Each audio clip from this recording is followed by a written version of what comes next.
Alright guys, TacticalRab back again today. Hope you're doing well and enjoying your day so far. Welcome back to VALORANT rostermania, and Wardell has seemingly leaked a new version of his tier 2 Ascension roster. That Shroud and iiTzTimmy team we saw the other day, maybe featuring Wardell as well to round out the team, and also iiTzTimmy himself has mentioned how long they have to practice before the season actually is going to begin for them. Very much enjoyed your thoughts in the comment section below. Hit the like button if you enjoy. Subscribe if you're new as always, I'd greatly appreciate it. Quick comment as well on the Game Changers World Championship. These were some of the top performers of yesterday. There was some crazy series going on here, especially from the likes of Guild actually in the losers bracket, but also from this particular match. Shopify Rebellion versus Team Liquid. This was a crazy moment here. Look at this. So Shopify Rebellion at this point are up 1-0. Here they are on bind. 12-10 up, and Flowerful comes through, potentially trying to clutch the 1 versus 3. Gets the first kill here, kind of with the wall bang, and then with only a few seconds left, they have to plant Team Liquid. They get the bomb down. Flowerful gets this first kill, and then the second kill, she can see the second kill over here, but she can't kill her because the Sky Seeker gets in the way. The bullets get blocked by the Sky Seeker, and then she dies as a result. So unbelievable scenes. But yeah, that could have been the game right there. That could have been 13-10 for the game. It wasn't 12-11, and then it goes overtime 12-12. Liquid then win the overtime, and they win the map 3. So yeah, that was like such an unbelievable moment, honestly, that people will, I'm sure, remember for quite some time. And this is now what the bracket looks like. So Shopify Rebellion down in the losers bracket, and they will then compete tomorrow for the upper final result for the first spot in the grand finals. G2 goes in and Team Liquid, and Cloud9 White play tomorrow as well against Guild X, and all this stuff's going on. So yeah, that's basically what's happening there. And just to mention something I thought was pretty spicy here from Liquid Daiki, right, who of course won that crazy series against Shopify Rebellion. Sorry gods, but it's always great to see the smile fading little by little. So I thought, I don't know, what do you guys think about this? I thought it was pretty savage, to be honest. It's pretty dark in a way, but it's also pretty interesting, right? The fact that she was looking over at the Shopify Rebellion team when they were up 1-0, when they were smiling, and then going overtime and losing, you know, not exactly smiling so much anymore, and then the smile faded away, certainly during that map 3. So crazy stuff. Now, quick note as well on OpTic, because they're doing the epilogue of the process. You guys know how, you know, quality this content is that OpTic put together, and this is on their Valorant side, kind of looking back at their time. And yeah, really unfortunate that OpTic, I think didn't get a spot in the franchise league in the first place.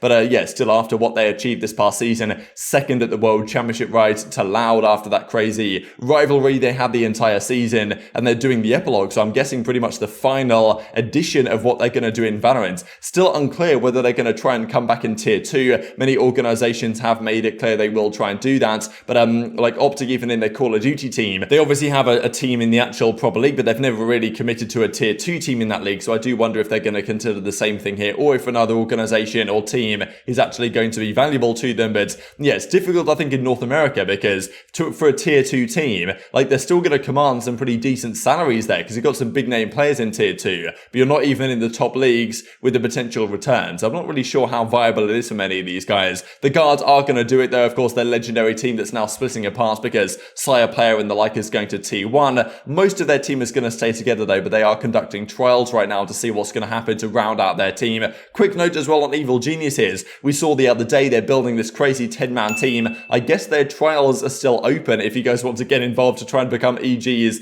10th man, because it seems they are trying people out. But yeah, so Zix is going to be the new coach of their roster as well, or like an additional coach, basically an assistant coach to Potter, who is the head coach of the team. Now let's talk tier 2 drama and type stuff like that. So we saw this a few days ago now, and you guys were asking for updates on this. iiTzTimmy and Shroud, they confirmed a few days ago they're looking for players for their Valorant Ascension roster, but also Timmy kind of reveals further context on exactly what it means to be on an Ascension team, what they have to do in terms of qualification, and also what their team might be. So we saw yesterday Wardell was spotted in a lobby with Stewie2K, Brax we think was probably there as well, alongside what we think is Stewie2K's new team. But now Wardell leaked last night. Now, it's tough to say whether leaks are actually legit or not, just because we saw Zekken, when he leaked the NRG team, it was a legitimate leak, and he basically just straight up leaked it. Usually you would expect that when players just say stuff on stream, there's not a full amount of legitimacy to it until things get confirmed. But it's not like in their case necessarily they're looking for an organization to represent, or, you know, whatever, right? So they're not exactly waiting for an announcement. If they want to say it, they can just say it. So Wardell now says that he's teaming with Shroud and iiTzTimmy alongside Stewie2K and Brax. Now, like, if that is actually a team, that would be hilarious. I kind of doubt that it is a team, but because Stewie2K and Brax, we think, have their own squad with Zoms, and I kind of doubt that the Stewie Zoms thing would kind of go away after spending clearly a few days, week, who knows, actually practicing together. So, you know, Wardell reckons his team is going to be Shroud, iiTzTimmy, Wardell, Stewie and Brax. I don't imagine that's going to be the full team of 5, but potentially Wardell is going to join that duo of Timmy and Shroud, rounding out their team. They have courage. What do you think of Timmy joining a team?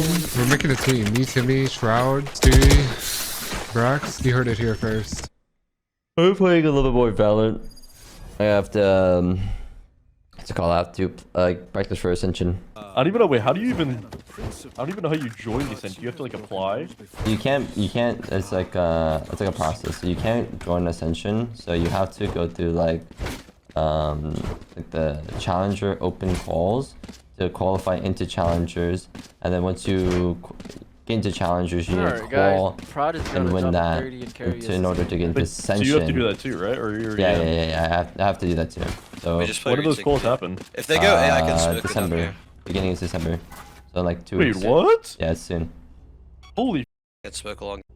I can Actually, I'm doing main. Wait, so you guys are scrimming? Kind of, yeah. But you guys should scrim us. So this is what we saw yesterday, right, with Zoms and Stewie spotted here with Wardell in the same lobby. So who knows what's going on? Whether this is just like a brief scrim that they put together, like, I don't know what's going to happen here anymore if Stewie and Brax are going to leave, go elsewhere, because as Timmy says, like, there isn't much time to get this ready. I don't believe we have an official date yet, and we are only a couple of weeks away from the start of December, but we saw one of the Riot guys say a few days ago now that basically the timeline for the start of challenges is in December. I believe the date that was getting floated around was December the 5th, which I don't believe is going to be the case any longer. So it was December the 5th, and now it's not December the 5th, but iiTzTimmy still believes it is start of December when this is actually going to be taking place, and the teams have to try and qualify, because I guess they don't have infinite slots in Tier 2. The teams that get put together, they have to qualify for Tier 2, which I guess makes sense in a way. You can't just have, like, you know, 1,000 teams competing in Tier 2. Whoever wants to compete can just compete, and that might be what some of these organizations are waiting for, but also what it means is there isn't that much time, right? If it is indeed start of December, I don't believe the date has yet been confirmed, but iiTzTimmy reckons most certainly that, yeah, start of December, they're going to play in some sort of online qualifier, and if they win that qualifier, or if they get to the round of 32 or beyond or whatever,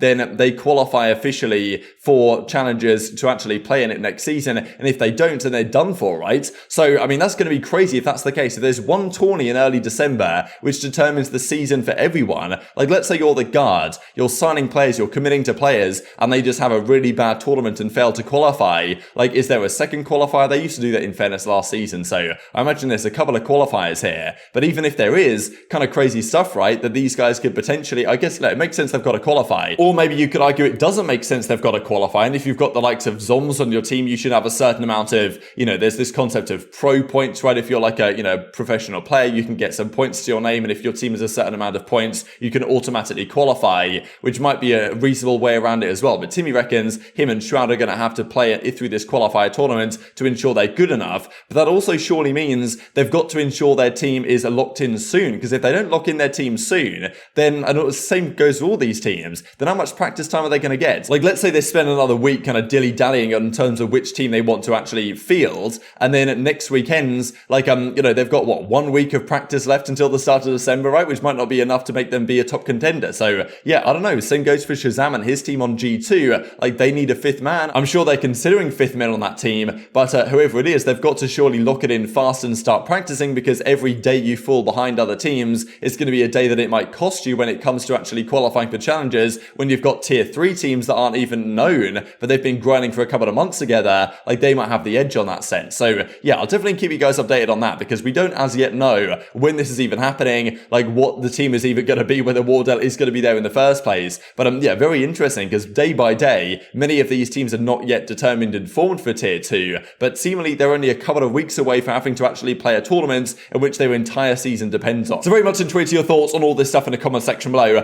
Quick update to mention here from Nismo, because we saw this yesterday from EU, and I was kind of wondering, is this mystery organization that you guys can see right here with Nismo, JonQT, EU, Xana, and Qualanoob, is this a Canadian, North American organization, or indeed are they going to Korea, which is the present rumor? So I was like, okay, is he just baiting around here, or is is he being legitimate? But Nismo tweets the same thing, flying from Canada over to Korea. So yeah, what's happening? Is he just, jumping on the bandwagon here? Or is this actually legitimate that indeed whatever organization in tier 2 you would think has signed these guys, presumably for a lot of money, is actually in tier 2? In the Pacific region, and therefore they're flying out there. Surely they got to pay a fair bit of money to actually do this if this is the case. But yeah, crazy stuff, right? If indeed this is true that Nismo and EU and the rest of the guys are flying out to Korea for the tier 2 ecosystem, which is a crazy storyline in and of itself. Quick note on Harbor here because, yeah, Harbor, not exactly the most used agent in the world. Some do use it though, but apparently his ultimate ability is creating unintentional lag spikes in some cases, and therefore they're disabling it in competitive queue for now. So yeah, kind of sad stuff. I know that some people want to effectively disable forever. That may or may not happen, but